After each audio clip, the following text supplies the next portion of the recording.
নমস্কার সম্মানীয় দর্শক বন্ধুগণ, রেশন ব্যবস্থায় বেশ কতগুলি নতুন নিয়ম চালু করল সরকার।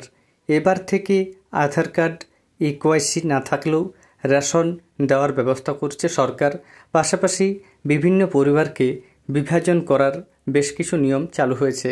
সেখানে পরিবারগুলিকে বিভাজন করার পর বেশি রেশন দেওয়া হবে। সেই সম্পর্কিত গুরুত্বপূর্ণ আপডেট আপনাদের সামনে তুলে ধরব।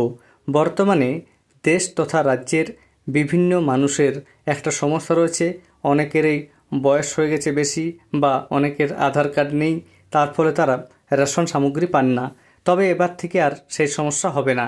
চলুন একে একে আপনাদের সম্পূর্ণ আপডেট দেখিয়ে দিই। তবে এর আগে অনুরোধ, চ্যানেলে নতুন হয়ে থাকলে ছোট্ট চ্যানেলটি সাবস্ক্রাইব করে নোটিফিকেশন অল করে রাখতে ভুলবেন না। দেখুন এ বিষয়ে প্রতিবেদনে কি বলা হয়েছে।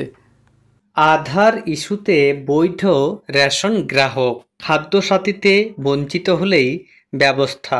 বিজ্ঞপ্তি জারি করে জেলাশাসকদের পাঠালেন খাদ্য সচিব। কি বলা হয়েছে দেখুন।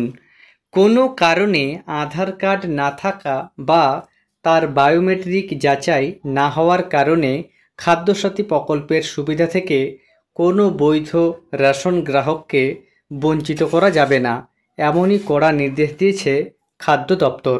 বিভাগীয় প্রধান সচিব পারভেজ আহমেদ সিদ্দিকী এ বিষয়ে একগুচ্ছ নির্দেশিকা সংবলিত এক বিজ্ঞপ্তি জারি করে জেলাশাসকদের কাছে পাঠিয়েছেন। 31 আগস্টের মধ্যে প্রত্যেক জেলাশাসককে এই ব্যাপারে বিস্তারিত রিপোর্ট দিতে হবে। তাতে অবশ্যই উল্লেখ থাকবে আধারের অভাবে খাদ্যসাথী প্রকল্প থেকে বঞ্চিত কতগুলি কেস চিহ্নিত করা হয়েছে, সেসব ক্ষেত্রে কি ব্যবস্থা নেওয়া হয়েছে। খাদ্যসাথী প্রকল্পের যেসব অভিযোগের জেলা পর্যায়ে নিষ্পত্তি করা সম্ভব হচ্ছে না, সেখানে কি করণীয় তাও জানাতে হবে।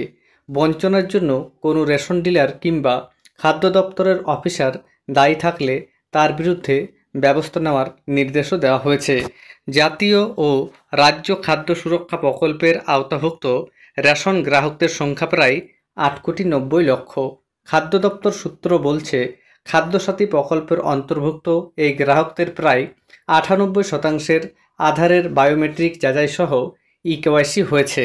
তৎসত্ত্বেও আধার না থাকার অজুহাতে রাজ্যের বেশ কিছু পরিবার খাদ্যসাথী প্রকল্পের সুবিধা থেকে বঞ্চিত। বিষয়টি খাদ্য দপ্তরের নজরে এসেছে বলে খাদ্য সচিবের চিঠির গোড়াতেই তার উল্লেখ করা হয়েছে। কোনো বৈধ ও দুস্থ রেশন গ্রাহক যাতে আর বঞ্চিত না হন তা নিশ্চিত করার নির্দেশ দিয়েছেন খাদ্য সচিব। তাহলে বুঝতে পারছেন, এবার থেকে আধার কার্ড যদি কারো না থাকে তবুও তিনি রেশন পাবেন, বা কারো যদি ইকেওয়াইসি না করা থাকে বা ইকেওয়াইসি সমস্যা হয় তবুও তিনি রেশন পাবেন। খুব শিগগির এ ব্যাপারে খাদ্য দপ্তরের তরফ থেকে ব্যবস্থা নেওয়া হচ্ছে। আর একটা প্রতিবেদনে বলা হয়েছে, 12 জনের বেশি সদস্য থাকলে ভাগ করে দেওয়া হবে অন্তদয় পরিবার। রেশন বন্টনে সমতা আনতে উদ্যোগ, মিলবে বেশি চাল গম। এখানে বলা হচ্ছে, অন্তদয় রেশনের আওতাভুক্ত পরিবারগুলিকে খাদ্য সামগ্রী বন্টনের ক্ষেত্রে সমতা আনার উদ্যোগ নিয়েছে খাদ্য দপ্তর। এই কাজে নেমে তারা 3.25 লক্ষেরও বেশি অন্তদয় পরিবারকে চিহ্নিত করেছে, যেখানে মাত্র একজন সদস্য।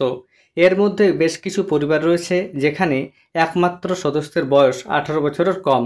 এক সদস্য বিশিষ্ট অন্তদয় পরিবারগুলিকে জাতীয় প্রকল্পের আওতায় অর্থাৎ প্রধানমন্ত্রী গরিব কল্যাণ অন্ন যোজনার আওতায় SPHH শ্রেণীর কার্ড দেওয়ার সিদ্ধান্ত হয়।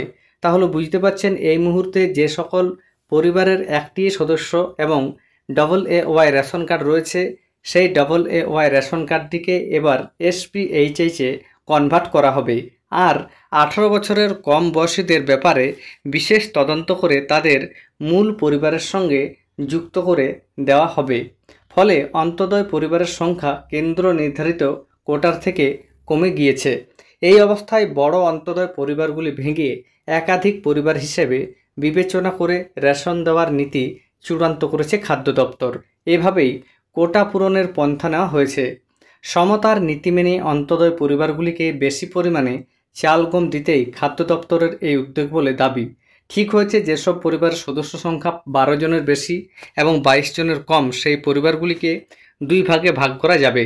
কোনো পরিবারের সদস্য সংখ্যা 22 বা তার বেশি হলে 2টি বা 3টি ভাগে ভাগ করা যাবে। খাদ্য দপ্তরের গৃহীত এই নীতি নির্দেশিকা আকারে জেলা পর্যায়ের আধিকারিকদের কাছে পাঠিয়ে দেওয়া হয়েছে।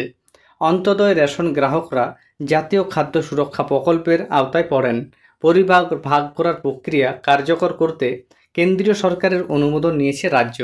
অন্তোদয় রেশন গ্রাহকদের পরিবার পিছু মাসে 35 কেজি করে চাল গম দেওয়া হয়।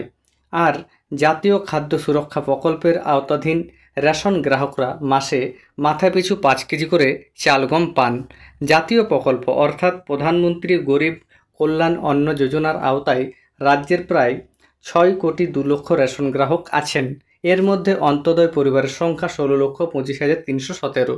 এই পরিবারগুলির মোট সদস্য সংখ্যা এখন 52,65,913 জন। প্রতি রাজ্যে জাতীয় প্রকল্পের সুবিধা কতজন পাবেন সেই সংখ্যা কেন্দ্রীয় সরকার 11 বছর আগেই ঠিক করে দিয়েছে। একইভাবে অন্তোদয় পরিবারের কোটাও নির্দিষ্ট করেছে কেন্দ্রীয় সরকার। বড় পরিবারগুলি ভেঙে সেই কোটা পূরণের উদ্যোগ নিয়েছে খাদ্য দপ্তর। তাদের বক্তব্য, একটি অন্তোদয় পরিবারের সদস্য সংখ্যা 8-এর বেশি হলেও তারা মাসে 35 কেজি খাদ্য সামগ্রী পাচ্ছেন। সেখানে অন্তোদয় নয় এমন SP 8 শ্রেণীর 8 সদস্যের কোনো পরিবার মাথাপিছু 5 কেজি হিসাবে মোট 40 কেজি খাদ্য সামগ্রী পেয়ে যাচ্ছেন। তাই বরাদ্দে সমতা আনতে বড় অন্তোদয় পরিবারগুলি ভাঙার সিদ্ধান্ত নেওয়া হয়েছে। তবে প্রতি পরিবারে অন্তত 5 জন করে সদস্য থাকলে তবেই আবেদনের ভিত্তিতে এই সুবিধা মিলবে। তাহলে বুঝতে পারছেন গরিব মানুষদের জন্য সুখবর। অন্তোদয় অন্ন যোজনায় যে সকল পরিবারের সদস্য সংখ্যা 12 বা তার বেশি রয়েছে তাদের পরিবার বিভাজন করা হবে এবং আপনারা আবেদন জানাতেও পারবেন এবং আবেদন জানানোর পর আপনাদের পরিবারটিকে 2 ভাগে বা 22 জনের বেশি সদস্য থাকলে 3 ভাগে ভাগ করা হবে। সেক্ষেত্রে অন্তোদয় অন্ন যোজনায় পরিবার পিছু 35 কেজি করে চাল পাবেন এবং যখনই আপনার পরিবারটি 2 ভাগে বিভক্ত হবে তখন আপনি 35 কেজির পরিবর্তে 70 কেজি এবং 3 ভাগে বিভক্ত হলে 1 কুইন্টাল 5 কেজি খাদ্যশস্য পাবেন। ধন্যবাদ।